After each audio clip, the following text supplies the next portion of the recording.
La Russie est un pays qui fait des partenariats gagnant-gagnant. Si la Russie a besoin de quelque chose avec un pays africain, ils font des contrats clairs. Mais la France, elle impose ce qu'elle veut. Mais c'est l'imposition là justement que nous ne voulons plus.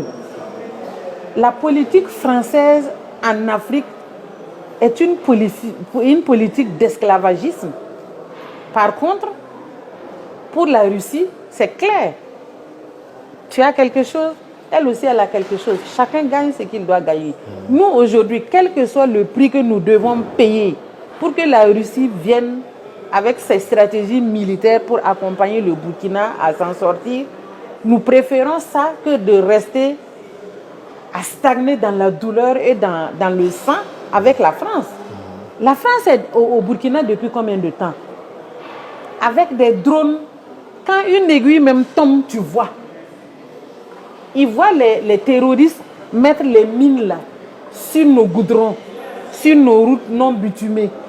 Et ils ne réagissent pas. Ils ont tous les moyens pour sortir le Burkina de là, mais ils ne le font pas.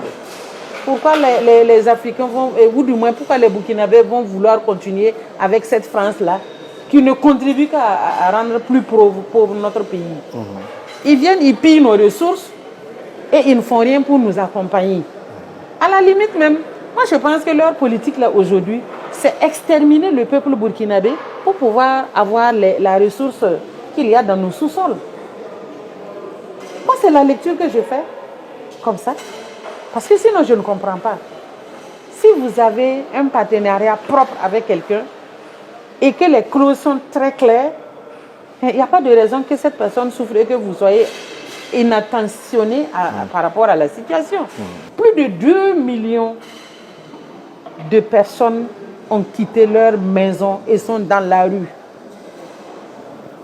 Un minimum d'humanisme aurait pu amener la France à s'occuper avec nous de cette affaire. Mais non. D'aucuns même disent que c'est eux qui arment les terroristes, qui les financent. Et il y a même des preuves. Alors, quand on en arrive là, qu'est-ce qu'il faut faire? Il faut juste enlever sa main de l'affaire. Et nous, au Burkina en tout cas, on n'a rien contre les Français. Mais on a quelque chose contre la politique française au Burkina Faso. La jeunesse burkinabé, la jeunesse malienne, guinéenne, nigérienne, partout même en Afrique, même au Tchad, là où on a fait le carnage là, les jeunes ont pris conscience aujourd'hui que s'ils ne font rien, personne ne viendra les défendre. Et aujourd'hui, la jeunesse africaine est plus que jamais debout et va prendre ses responsabilités. Où que ce soit, la jeunesse africaine devra prendre ses responsabilités. Et ce n'est que par cette jeunesse-là que l'Afrique sera libérée. Avec l'éthique aujourd'hui, tout se sait. Ce qui s'est passé, par exemple, moi je prends le cas du Burkina, à Kaya. Kaya, c'est la région du centre-nord. Là où le petit a descendu le drone avec sa lance-pierre. Quand les colonisateurs sont arrivés, ils ont fait de l'horreur dans cette partie du Burkina. Aujourd'hui, la jeunesse est au courant que leurs arrière-grands-pères et grands-pères ont été tués froidement, dépecés et cuits. Et on a obligé les populations à manger leurs propres frères et sœurs. On les a rendus cannibales l'espace d'une journée. Toute cette révolte est en train de monter aujourd'hui. Et je sais que dans le nord, dans l'ouest du Cameroun, il y a des populations qui ont vécu la même chose. Les gens vont se révolter, ça c'est inéluctable. Et c'est à ce moment les Français vont comprendre que l'attentisme de nos grands-parents, de nos arrière-grands-parents, là, la jeunesse africaine d'aujourd'hui, du 21e siècle, ne va plus jamais accepter ça. Même si ils vont tuer 1000 là, 1000 vont se lever. Qu'est-ce que Sankara avait dit? Tuer Sankara, 1000 Sankara naîtront. Aujourd'hui, ce n'est même pas 1000 Sankara, c'est 22 millions de Sankara qui sont nés au Burkina.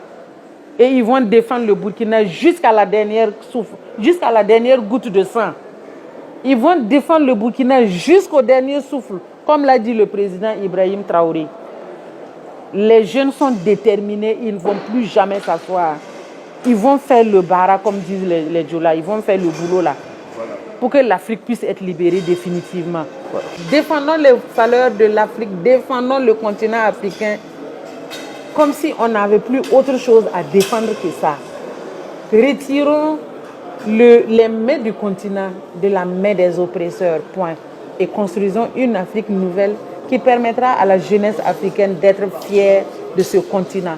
Ce continent riche, prospère, qui n'a besoin que juste d'une petite pensée et d'une action, une grande action pour mettre les choses en route.